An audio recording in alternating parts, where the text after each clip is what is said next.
ফিরে এলাম আজকের বাংলাদেশে জামিন হওয়া না হওয়া যারা কারাগারে আছেন সেই সম্পর্কে আপনি বলতে চাইছিলেন। এখানে এমন একটা বিষয়, এটা নিয়ে খুব একটা আলাপ করা বা কি হলে কি হবে না হবে এগুলো তো সবই বিচারকের উপরে নির্ভর করবে এবং সার্কামস্ট্যান্সের উপর নির্ভর করবে। তো সেই জন্য নির্বাচনে দাঁড়ালেই যে তাকে জামিন দিতে হবে এমন তো বিষয়টি নয়। বিষয়টা নির্ভর করবে যে তার মামলার গুরুত্ব কতখানি এবং আদারওয়াইজ জামিন পেতে পারে কি পারে না, তার সাথে একটু অ্যাড হতে পারে যে নির্বাচন করতে চাচ্ছে, তাকে একটা নির্বাচন, এটা বিচারকের সিদ্ধান্তের বিষয়। সেরকম বিচারক সব মারা গেছে, সেরকম বিচারক জিন্দা নেই। আমি ইলেকশন করবো আর অ্যাটর্নি জেনারেল গিয়ে অপোজ করবে আর বিচারকরা না ইলেকশনের জন্য ছেড়ে দেবো, সেসব গণ মোর্শেদ মারা গেছে। যে আপনি ওখানে গেলেন, যাওয়ার পর আপনি তখন বলেন যে ঠিক আছে আমি এটা ফাইল করে দিলাম, নির্বাচনের জন্য আমি এটা নমিনেশন ফাইল করে দিলাম, এটা তো হতে পারে, অ্যাবিউজও হতে পারে। তো সেদিক থেকে আমার অভিজ্ঞতা যেগুলো আছে যে যারা খুবই পপুলার লোক তাদের অনেক সময় জেলখানে গেলে পরে ভোট বেড়ে যায়, মানে মানুষের সিম্প্যাথি তাদের উপরে এত চলে যাবে যে তখন তার অন্য অপরপক্ষ ডিফিটেড হয়ে যাবে। এরকম ঘটনাও দেখা গেছে। জনাব ইকবাল সুবহান চৌধুরী, এই সিটি কর্পোরেশন নির্বাচন, যে 3টি সিটি কর্পোরেশন নির্বাচন হতে যাচ্ছে, তাতে আওয়ামী লীগ বা এই সরকার সমর্থিত প্রার্থীর জেতার সম্ভাবনা কতটুকু বলে আপনি মনে করেন, বা কত শতাংশ ভোটার আওয়ামী লীগ সমর্থিত প্রার্থীদের সঙ্গে থাকবেন বলে আপনাদের কোনো গবেষণা, জরিপ, এক্সিট পোল অনুমান আছে কিনা?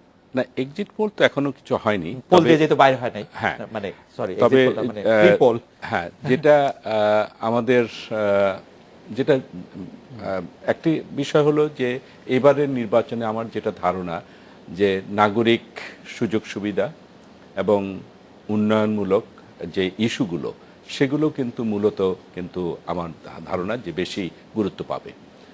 আর যে নির্বাচনে যারা দাঁড়িয়েছেন আপনি যদি দেখেন, বিশেষ করে ঢাকায় আমি বলবো, ঢাকার নির্বাচনে কিন্তু দুটি যে নির্বাচনের বিশেষ করে ঢাকার এই এলাকাটা ঢাকা উত্তর, সেখানে যারা দুজন প্রার্থী তারা কিন্তু মূলত কিন্তু তাদেরকে বলা চলে যে তারা অনেকটা মানে সুশীল বা তাদের সম্পর্কে রাজনৈতিক যে মানে সেগুলো নেই।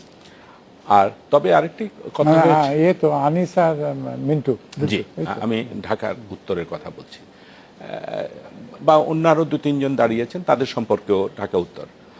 পাশাপাশি যেটি আছে যে ঢাকা দক্ষিণেরও সেখানে যারা করছেন তাদের বেলায়ও কিন্তু ওই ধরনের কোনো অভিযোগ নেই। আজকে সবচেয়ে বড় যেটি হলো যে আমি মনে করি যে জনগণকেও কিন্তু এখানে একটা দায়িত্ব পালন করতে হবে।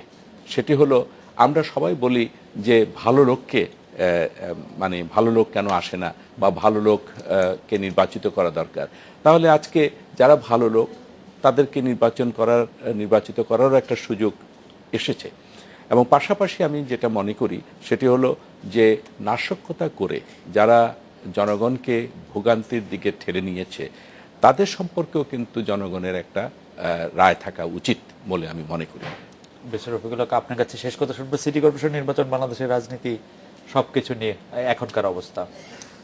সিটি কর্পোরেশন নির্বাচন নিয়ে যে বর্তমান পরিস্থিতি অ্যাজ অন টুডে, আমি বলবো খুব ভেরি সিনসিয়ার, মানে কোনো রকম নাশকতা বা কোনো রকম এই ধরনের কিছু হবে বলে মনে করি না। খুব ফেয়ার ইলেকশন হবে এবং ফেয়ার ইলেকশন হবে ফর ভেরিয়াস রিজন। একদিনেই আমরা সব ফেয়ার ভালো হয়ে যাচ্ছি না, মানে গত কয়েক বছর ধরে যে আমাদের চলছে সংগ্রাম, এর রেজাল্ট হিসেবে অ্যাজ অন টুডে যে সিটি কর্পোরেশন ইলেকশন হচ্ছে, it will be fair election. বেশ, আমরা একদম শেষ লাইন আপনার কাছে। হ্যাঁ, আমার নির্বাচনের ব্যাপারে আমাদের জনগণ বহুদিন থেকেই একটা সংস্কৃতি আছে যে তারা নির্বাচনে এটাকে একটা মোটামুটি একটা উৎসব বলতে পারেন কোন একটা অর্থে। সেদিক থেকে জনগণ এটা পার্টিসিপেট করে অত্যন্ত স্পন্টেনিয়াসলি। আমরাও চাইবো যে একটা জায়গাতে আমি বলতে চাই, পাশাপাশি আছে সরকারের পক্ষ থেকে এই সিটি কর্পোরেশনগুলোতে যে কোন সরকারের সময় কোন কোন উন্নয়নমূলক কাজ হয়েছে বা নাগরিক সুযোগ সুবিধা বৃদ্ধি করা হয়েছে সেটাও কিন্তু ভোটাররা কিন্তু বিবেচনা করে। জনাব ইকবাল সুবহান চৌধুরী, ব্যারিস্টার ইমাম ইসলাম, ব্যারিস্টার রফিকুল হক, আপনাদের অনেক ধন্যবাদ। এই ছিল আজকে বাংলাদেশে দেখা হচ্ছে আগামীকাল এই সময়। শুভরাত্রি।